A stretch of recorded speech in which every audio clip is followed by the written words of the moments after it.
ದರ್ಶನ್ ಅವ್ರ ವಿಚಾರದಲ್ಲಿ ಸರ್ ಠಾಣೆಯ ಸುತ್ತ ಶಾಮಿಯಾನ ಕಟ್ಟ ಅಗತ್ಯ ಏನು ಕಾಣ್ತಾ ಇದೆ? ಗೊತ್ತಿಲ್ಲ, ಪೊಲೀಸ್ನವರು ಏನು ತೀರ್ಮಾನ ಮಾಡಿದಾರೋ ನನಗೆ ಗೊತ್ತಿಲ್ಲ, ನಮ್ನೇನು ಕೇಳ್ಕೊಂಡು ಮಾಡಿಲ್ಲ. ನೋಡು, ಗ್ರೂಪ್ ಡ್ಯಾನ್ಸ್ ಮಾಡು, ಸಿನಿಮಾ ಡೈರೆಕ್ಷನ್ ಮಾಡಬೇಡ. ಗೊತ್ತಿಲ್ಲ ನನಗೆ ಯಾರು ಕಂಪ್ಲೇಂಟ್ ಮಾಡಿಲ್ಲ ಜನಸಾಮಾನ್ಯರು ತೊಂದರೆ ಆಗಿದೆ ಅಂತೇಳಿ. ನೀವು ಹೇಳೋದು ಬಿಟ್ರೆ ಬೇರೆ ಯಾರು ಬಂದು ನನಗೆ ಹೇಳಿಲ್ಲ. ಏನ್ ಹೇಳಿದ್ರಿ ಸರ್? ಕೇಳೋನ್ ಕೆಪ್ಪ ಆದ್ರೆ ಶರಪಂಜರ ಕಲ್ಪನಾನೆ ಆಪ್ತಾರಾಗ್ಸಕದ್ ನಾಗವಲ್ಲಿ ಅಂತ ನಂಬಿಸ್ಬಿಡ್ತಾ ಇದ್ರಿ ಅಲ್ಲ. ಮೀಡಿಯಾದವ್ರಿಗೆ ಕೇಳ್ಕೊಂಡೆಲ್ಲ ನಾನು ಮಾಡಕ್ಕೆ ಕೇಳಪ್ಪ, ಇಲ್ಲಿ ಸಾಮಾನ್ಯ ಜನರಿಗೋಸ್ಕರ ನಾವು ಸರ್ಕಾರ ಮಾಡೋದು. ಈಗ ಹೇಳ್ಕೊಂಡೆ ಎಲ್ಲಾ ಹೆಂಗಸ್ರು ಆಟ ಆಡಿಸ್ತಿದ್ದಪ್ಪ ಅವನು. ಅಲ್ಲಪ್ಪ ನೀವ್ ಹೇಳೋದು ನಂಬಕ್ಕೆ ಆಗ್ತಿಲ್ಲ. ಸಾಮಾನ್ಯ ಜನ ಏನ್ ಹೇಳ್ತಾರೆ ಹಂಗೆ ಕೇಳ್ತೀವಿ.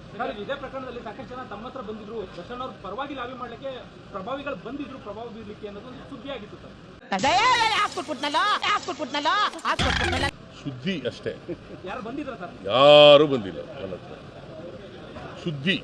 ಸುದ್ದಿ ಆಗಿತ್ತು ಅಂತ ಯಾಕೆ ಕೇಳ್ತೀಯ? ನಿಮ್ಮ ಮುಂದಿನ ಭವಿಷ್ಯ ನನ್ನ ಕಣ್ಣು ಮುಂದೆನೇ ಇದೆ ಅಲ್ವಡ. ನೋ ಕೇಳಪ್ಪ, ಈಗ ಹಿಂಗಂದ್ರೆ ನೀವು ಪರ ಸಹಾಯ ಮಾಡ್ತೀವಿ, ಹಂಗಂದ್ರೆ ಅವ್ರಿಗೆ ವಿಡಿಕಿ ಪಾಲಿಟಿಕ್ಸ್ ಮಾಡ್ತೀವಿ.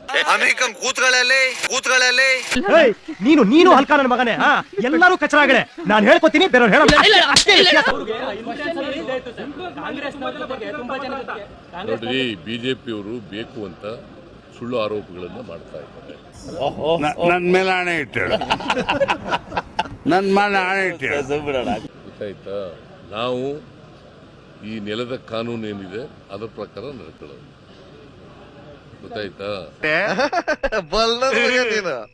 ಕಾನೂನು ಬಿಟ್ಟು ಬೇರೆ ಏನು ಮಾಡಕ್ ಹೋಗಲ್ಲ. ನಾವು ಯಾವುದೇ ದ್ವೇಷದ ರಾಜಕಾರಣ ಮಾಡಲ್ಲ. ಲಾ ಅಬೈಡಿಂಗ್ ಸಿಟಿಜನ್ಸ್. ಯೋ, ನೀನು ಒಂಥರ ಐನಾತಿನ ಮಗ, ನೀನ್ ಏನು ಅಂತ ತಿಳ್ಕೊಂಡ್ಬಿಟ್ಟಿದೆ. ನೀನು ಒಂಥರ ಒಳಗೆ ಮಾಡ್ದ ಗಳಿಗೆ ಸಿದ್ಧ ಇದ್ದಂಗೆ. ನಡಿ